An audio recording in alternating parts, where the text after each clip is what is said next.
Thank you very much, Rosemary. Good morning, ladies and gentlemen. It is an absolute pleasure and an honour to be here, technically for my ministerial coming out party, my first event. So thanks for throwing such a good gig. Rosemary, someone who I've done a lot of work with in previous lives. Thankfully, we can speak in English, not French this morning, and it will be a little bit easier.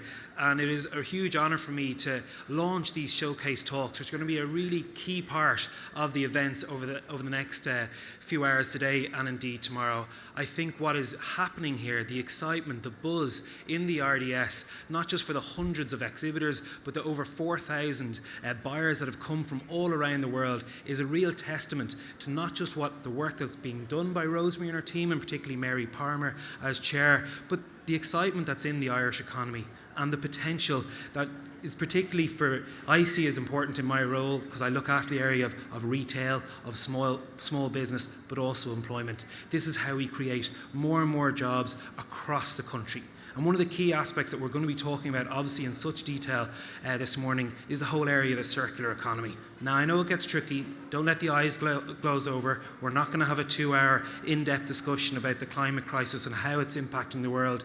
Rather, we're going to look at the clear economic and social opportunities that moving and adjusting at pace into the circular economy provides for all of us, but particularly our indigenous industries, because so many of the actions that need to be taken by society as a whole, by the government as a whole, are being taken right here by companies in this room already. They're leading the way. They're taking the materials, reusing them, repurposing them in a way that is not just exciting, not just that is good for our environment, but crucially, that is going to make a good bit of money in a sustainable manner for the people who are prepared to put their time and energy and efforts in.